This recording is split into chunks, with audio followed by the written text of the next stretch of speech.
요즘 스마트폰에는 추억 보기 기능이라는 게 있습니다.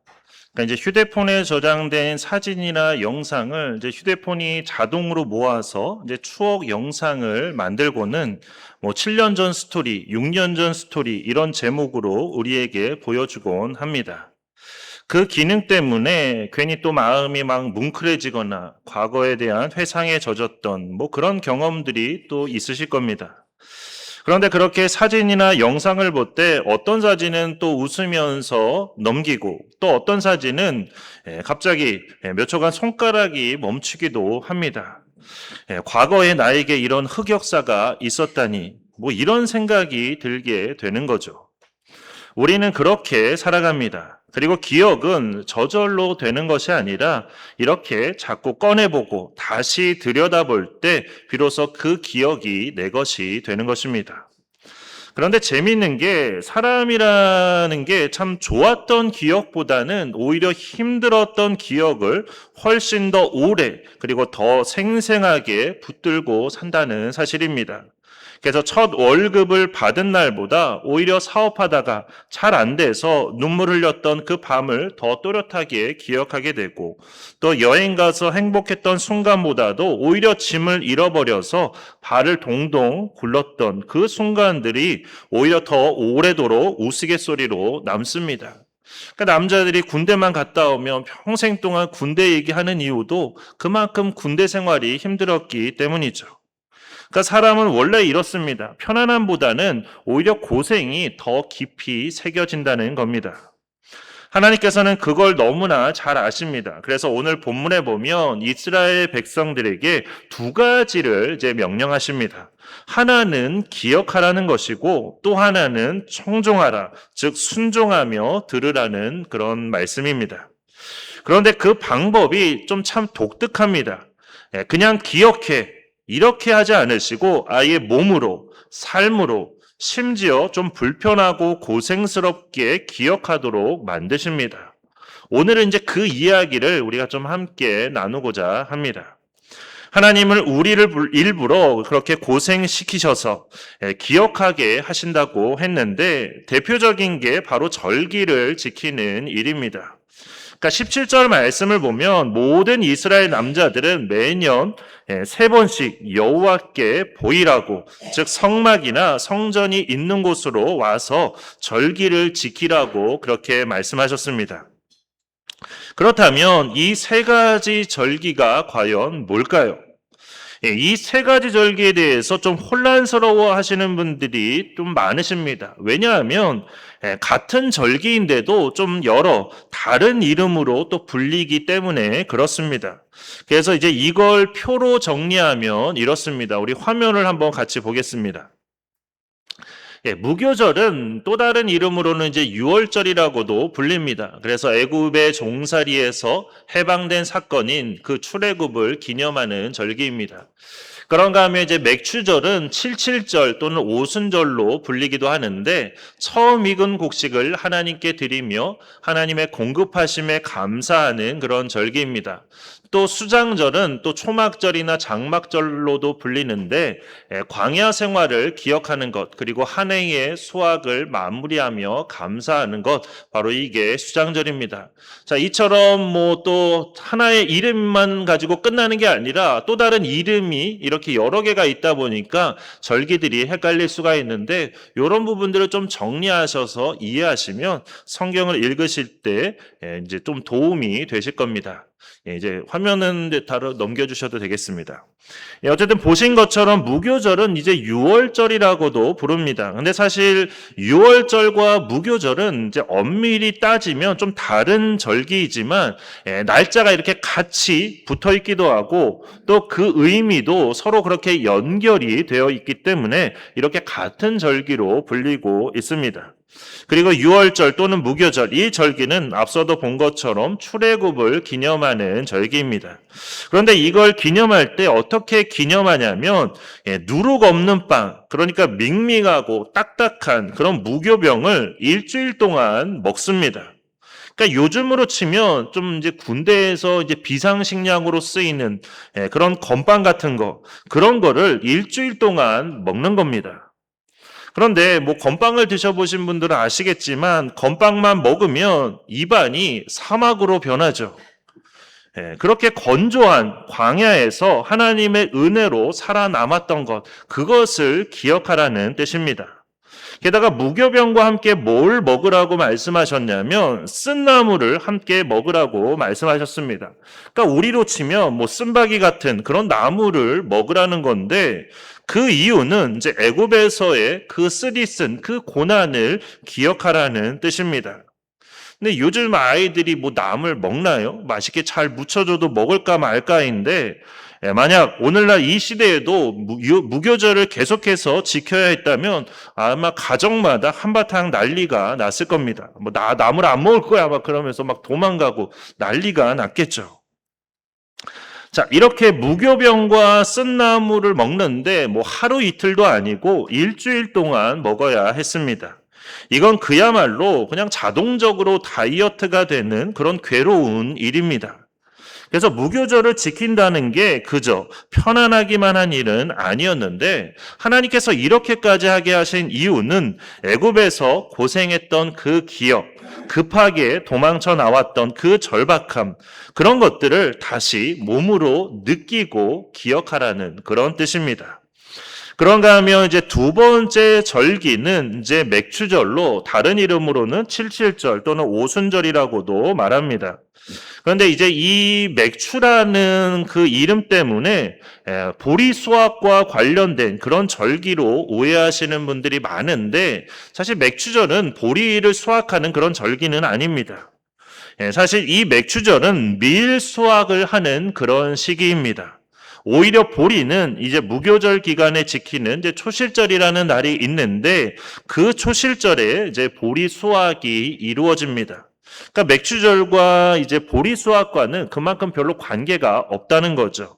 그래서 맥추절은 밀을 수확하는 그런 절기다. 그렇게 기억하시면 되겠습니다. 그리고 다른 이름인 칠칠절은 이제 보리를 수확하는 그 초실절로부터 7주가 지난 후에 지키는 절기여서 그러니까 7일 곱하기 7주 그래서 이름이 칠칠절입니다.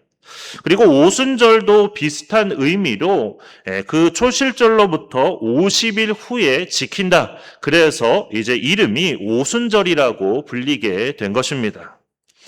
이 맥추절은 이제 19절 말씀처럼 그의 처음 거둔 곡식 중에서 가장 좋은 것을 하나님께 드리는 절기입니다.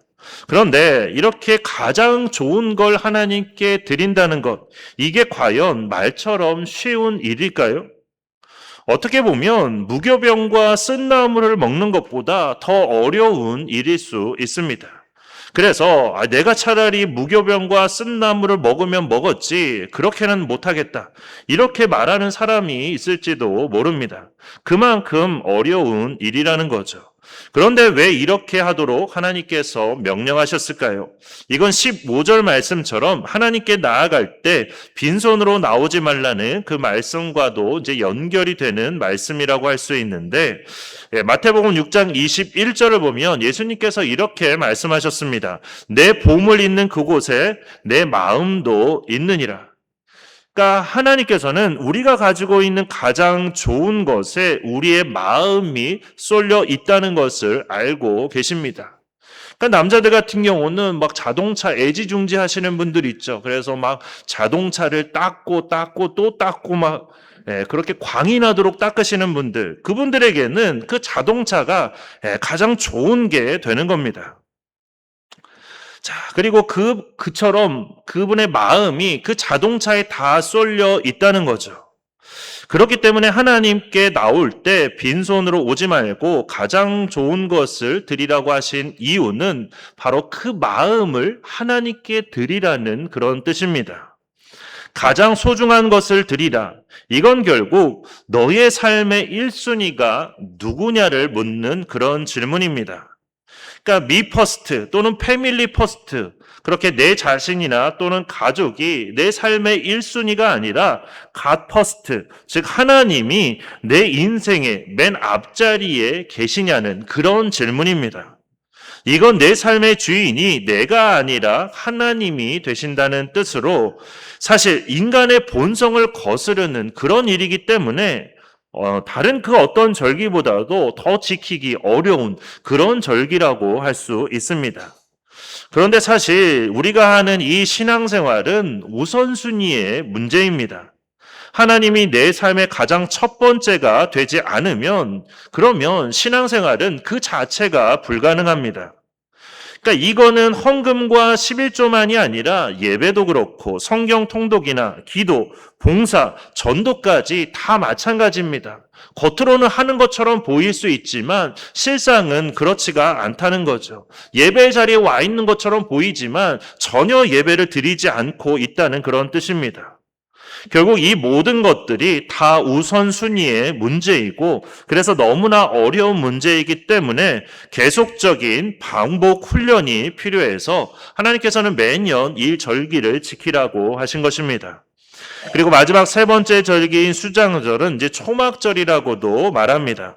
그러니까 수장절은 한 해의 수확을 마무리해서 저장고에 저장하기 때문에 이제 저장절 또는 수장절이라고 불립니다. 그러니까 우리로 치면 이제 추수감사절과 같은 그런 절기입니다. 그래서 이때는 고난보다는 수확의 기쁨과 감사가 더 크기 때문에 어떻게 보면 좀 고난과는 무관해 보일 수 있습니다. 하지만 수장절의 또 다른 이름인 초막절은 그렇지 않습니다. 자, 이 초막절 절기는 이제 멀쩡한 집을 놔두고 일주일 동안 초막에서 그러니까 임시 천막을 지어서 그곳에서 일주일 동안 사는 겁니다. 그러니까 요즘으로 하면 일주일 동안 이제 강제로 캠핑을 해야 되는 거죠. 그런데 캠핑이라고 하면 너무 좋고 너무 재밌는 거 아니냐, 나 꼭 해보고 싶다. 그렇게 생각할 수 있지만 전혀 그렇지가 않습니다. 그러니까 코로나 때 이제 캠핑이 유행하면서 이제 비대면, 비접촉 그런 것 때문에 이제 캠핑이 유행하면서 지자체마다 이제 캠핑장을 만든다고 그렇게 돈을 많이 막 쏟아 부었습니다. 그런데 과연 요즘은 어떻게 되었을까요? 결국 손님이 없어서 아예 운영을 접은 곳들이 너무나 많다고 합니다. 그러니까 왜일까요? 왜 캠핑장이 그렇게 운영이 안 될까요? 결국에는 불편해서 그런 겁니다. 몸이 힘드니까 안 찾아가게 되는 거죠. 그런데 하나님은 일주일씩이나 그 불편한 초막 생활을 하라고 말씀하십니다. 왜냐하면 광야에서 천막을 치고 떠돌던 그 시절, 그때 하나님께서 먹이시고 지켜주시며 인도해 주셨던 그 은혜를 잊지 말라는 그런 뜻입니다. 이처럼 세 절기 모두 다 공통점이 있습니다.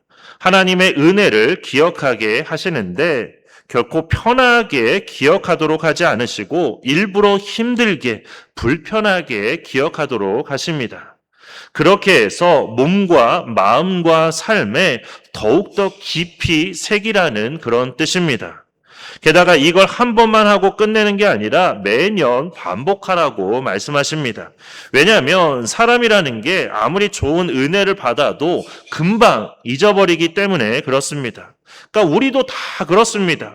수련회나 부흥회 때 우리가 큰 은혜를 받고 막 눈물을 흘리며 기도하지만 한 달만 지나면 또 언제 그랬나는 듯이 잊고 살아갑니다. 그래서 하나님께서는 반복을 통해서 우리의 몸과 삶에 그 은혜를 계속해서 새기게 하시는 것입니다.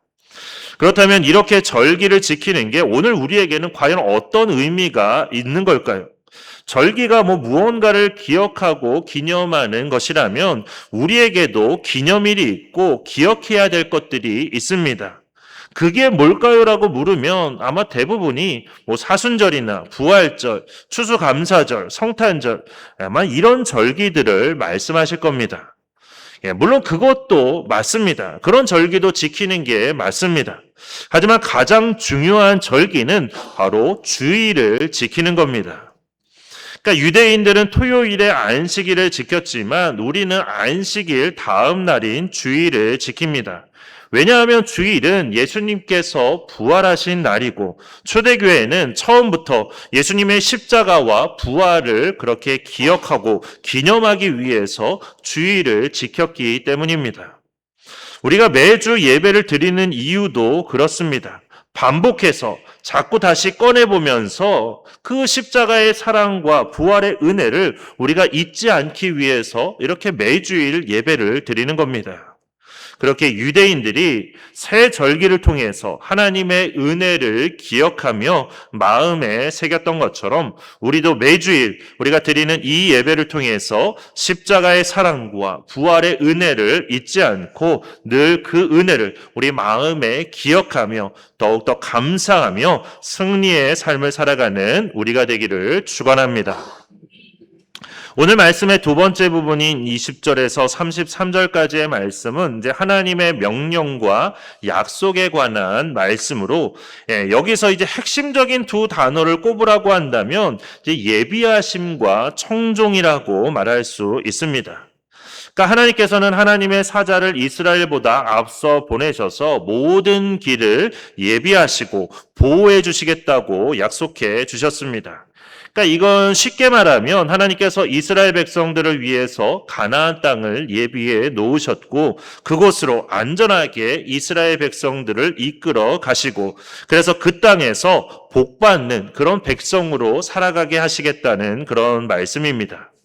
그런데 중요한 건 그러기 위해서는 이스라엘 백성들이 하나님의 말씀을 청종해야 한다는 그런 말씀이 여기에 들어 있습니다. 그래서 어떤 분들은 이걸 보고 그러면 결국 조건부 신앙이 아니냐, 순종해야만 복 받는다고 말하는 거 아니냐 이렇게 생각하실 수 있습니다. 그런데 그렇지가 않습니다. 부모님 마음을 생각해 보면 알 수 있습니다. 그러니까 부모는 자녀에게 모든 걸 다 주고 싶어 하는 게 부모의 마음입니다.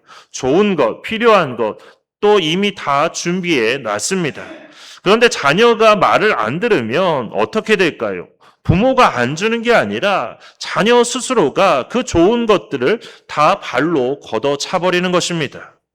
그러니까 오늘 말씀도 마찬가지입니다. 하나님께서 조건을 거시는 게 아니라 우리의 불순종이 하나님께서 이미 준비해 놓으신 것들을 우리 손으로 밀어내게 하는 것과 같다는 그런 말씀입니다. 그러니까 하나님께서는 가나안 땅으로 갈 때 오른쪽으로 가야 가나안 땅이다 이렇게 말씀하시는데 우리는 뭐 오른쪽으로 가야 나는 왼쪽으로 가고 싶은데 이렇게 왼쪽으로 가면 가나안 땅에 들어갈 수가 없는 거죠. 그래서 하나님은 안타까운 마음으로 말씀하시는 겁니다. 제발 청종하라. 내가 다 준비해 놨다. 이렇게 안타까운 마음으로 말씀을 하시는 것이지 어떤 조건부 신앙을 말씀하시는 게 아닙니다. 가나안 땅에는 여러 많은 우상들이 있었습니다. 처음에는 그 우상들이 강해 보이고 그럴듯해 보이고 나에게 풍요를 가져다 줄 것처럼 그렇게 보였을 것입니다. 하지만 실상은 전혀 그렇지가 않았죠. 그래서 하나님께서는 33절에서 분명하게 말씀하셨는데 그 신들이 결국에는 너희에게 올무가 될 거라고 말씀하셨습니다. 그러니까 처음에는 매력적으로 보였던 것들이 나중에는 오히려 우리의 발목을 잡게 된다는 그런 뜻입니다. 아마 다들 비슷한 경험을 해보셨을 겁니다. 처음에는 좀 그럴듯해 보였는데 결국에는 나를 올가맨 것들, 그게 돈이 그럴 수도 있고 사람이 그럴 수도 있고 또는 명예나 인정받고 싶은 마음이 그럴 수도 있습니다. 하나님께서는 우리에게 그런 것들을 쫓아 헛된 인생을 살지 말라고 대신 하나님 앞에서 예배와 기도, 섬김과 헌신을 더욱더 붙들라고 말씀하십니다. 그러면 나머지 필요한 모든 것들은 다 하나님께서 책임져 주신다는 겁니다. 하나님께서 넘치도록 부어주신다는 그런 말씀입니다. 오늘 본문 뒷부분에 보면 이제 쫓아내리라는 말씀이 여러 번 반복되어 나옵니다. 그러니까 가나안 땅의 원주민들을 쫓아내시겠다는 그리고 우상들을 쫓아내시겠다는 그런 말씀인데 여기에 우리 신앙에 아주 중요한 원리가 숨겨져 있습니다. 그러니까 우리는 흔히 신앙이라고 하면 커진다고 그렇게 생각을 합니다. 내일보다 모레가, 내일보다 다음 해가 우리의 신앙이 더 커진다고 생각을 합니다. 그래서 더 많이 기도하고 더 많이 헌신하고 더 많은 걸 쌓아가는 것, 그게 바로 신앙의 성장이라고 여기게 된다는 거죠. 그런데 사실 신앙은 커지는 게 아니라 성숙해져 가는 게 신앙입니다. 그러니까 사람의 몸도 그렇습니다. 20대 후반만 지나도 몸이 더 커지지 않습니다. 오히려 그때부터는 이제 몸이 점점 쇠퇴하기 시작하면서 시간이 지나면 지날수록 몸의 여기저기가 이제 삐걱거리기 시작합니다.